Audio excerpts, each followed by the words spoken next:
Well, Chris, it's great to have you with us again. Many people know you from our church through, well, over the last year anyway, through the organ that's Yeah. right next to you. It's an extraordinary instrument that you have in your home.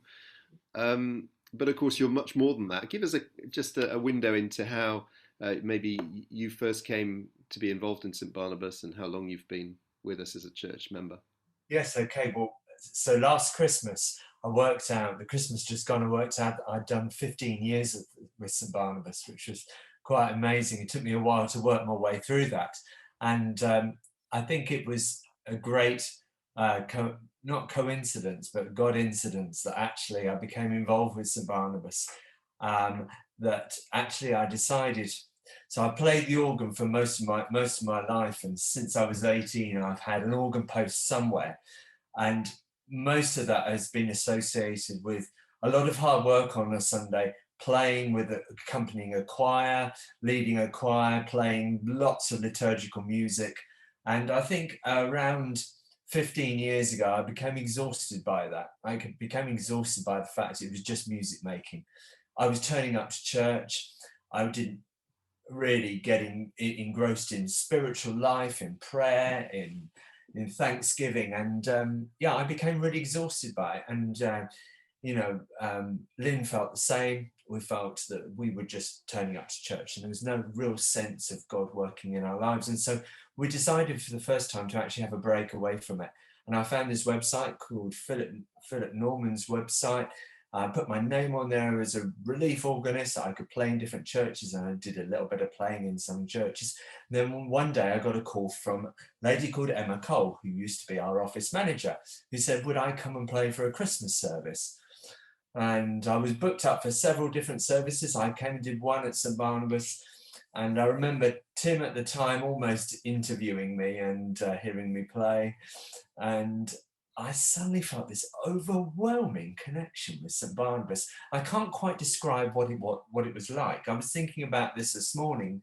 I think it was the fact that I could see God at work in the church as I walked in, and as I played in my first service, and then I was invited to come back and play a few more. And here's another God incident, because actually they were looking for an organist, and that's why I was there. I was helping out, and I think they'd interviewed, and it hadn't been successful. And Tim asked me if I'd stay on, and there we are. And we stayed, and we very quickly realised that St. Barnabas was a big part of our family. And even at times when we thought, well, maybe we ought to find somewhere a bit closer to home, because we've always travelled in. Um, Actually, it wasn't the plan. And we've never felt the plan to move away. And even now, we've just moved a bit further away. Our church family is very much St. Barnabas, and we love it. And we're now in a very different kind of spiritual place than we were 15 years ago. So it's very exciting for us. Let's talk about that spiritual side a little bit. I mean, looking back over this last year, it's been a trying year for everybody, hasn't it? And actually, in terms of the organ, it's been a trying year, hasn't it? Because we haven't been able Yes. to do services as we No, planned and all that sort of no, no, stuff. no, no, But no. for you personally, how has this year been? How have you seen God at work in the midst of the challenges? Maybe. Well, I think it's been amazing for us. So it could have been potentially far more challenging than we expected to be, with growing a family of five together, with having twins, which was a real gift from God, and bringing them up in this very unusual world, helping them to kind of adapt as they've been at a very crucial, almost foundation part of their lives, learning to deal with a world where coronavirus just was around us all the time, um, and going through several different lockdowns, but actually also for the fact that we felt the need to move away from where we lived, in a house where actually just wasn't big enough, where we were so on top of each other, where I couldn't work properly, where we couldn't, you know, operate as a family. And so actually, if I just take that element there, where we felt we needed to move, we started to plan this well before coronavirus was even known about. And I thought, as soon as the lockdowns came around, right, that's it. There's no chance of us moving anytime soon. But God was really in that. And he kept giving us kind of little nuggets of what we should be doing. I felt every time we thought about it, there was a sense that that was dropped into our minds about what we should be doing. We found a place where we wanted to live. We felt very, very spiritually kind of linked into that place in High Wycombe. And so much so that I felt that God showed us that he wanted us to live in Trinity Circle. Well, you couldn't find a more spiritually based place than Trinity Circle. And we thought at one point that was all going to fall apart, but it didn't. Actually, God found us an even better house to live in. And there were lots of kind of stumbling blocks in the way, but I felt like God was, through power of prayer, and I know a lot of our friends at St Barnabas, our family, really prayed for us in a very, very positive way. And here we are in our new house, where I feel that God has blessed us with this, and has really, really been very fruitful in all of that, in terms of how we've been able to kind of coexist as a family. And so we're so grateful for that. And I could just see God working through. And when I look back, everything was meant to be. There was a plan for everything, and how we've ended up as we have done. So for us, it's been very, very strong. I think the other element that's been so strong for us is how we've been able to connect in with our church family. Right.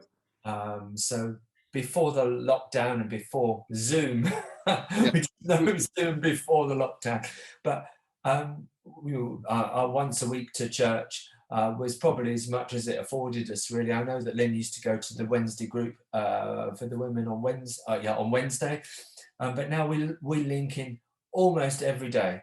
So we're able to go to the morning prayers. We're going to quite a few of the evening hubs. And it's been fabulous, really, because actually now we're spending far more time with God than we ever did. And we're so much better off for it. So in some ways, it's been a real positive and a real blessing. And of course, a lot of our evening activities around music, we're both playing a brass band. We've not been able to do that, but we've been able to give time to God instead, which has been great. That's amazing. Now, as well as obviously being father of a large family, a husband, a musician, you also have a day job. Yes. I say it jokingly, but it's quite, in terms of time and responsibilities, that's very demanding for you. You are a head teacher. And of a number of different schools, an executive head. That must be quite pressurizing, and quite stressful at times, especially in this current environment. Do you want to just tell us a little bit, perhaps, about what you do and how God, perhaps how He sustains you, and maybe some of the challenges, so we know how to pray? Yeah, no, that's great. Thank you. Yes, you're right. This time has been very, very challenging. I lead 6 schools, so I'm CEO of a multi-academy trust. I'm proud to be a teacher, so I'm a teacher by trade. And what God has given me is a fabulous gift to really to make direct influence on so many children's lives. So I educate over 2,500 children. In fact, part of my role has been to take on schools where they've not been doing very well.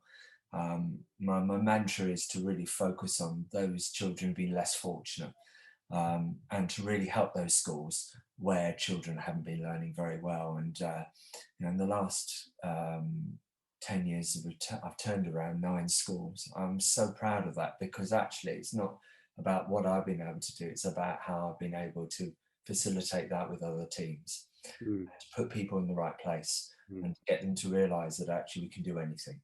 And we can do anything when we've got God on our side and God working with us. And my company is a Christian company, and I can be explicitly Christian. As a Christian leader, I can lead in that way. And that's been great. But of course, the challenges have been when on 22nd of March last year, when we were locked down, and when everything actually I believed in about educating children really came to a full stop. And it wasn't just about the children, and it was about staff well-being. And I've probably spent far more time on staff well-being to ensure that actually staff are in a great place so that they can do the right things for children over this last year more than any other time. And the things that that have been made a real difference. Yeah, I've spent more time connecting with people, more time working with my team across the trust. So I've got a team of 6 heads and several senior leaders in the central team that provide back office support and operational support. I've spent a lot of time with them, being able to set up a weekly prayer group. It's only a small prayer group, but actually everyone's aware that we pray, and we're very explicit about that. So we've got a prayer hotline, which is enables people to send, sometimes anonymous prayers, and which is great. So they know that we're praying, and we're being very explicit about that.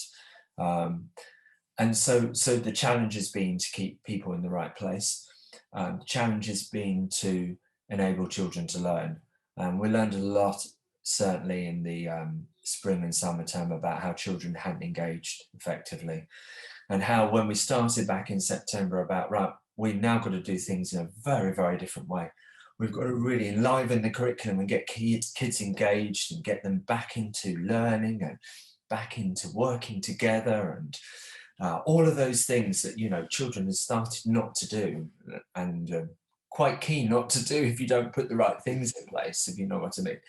And that was a massive challenge. And the autumn term went incredibly well, and it went very well because I think that prayer made a massive difference. I felt God was absolutely there.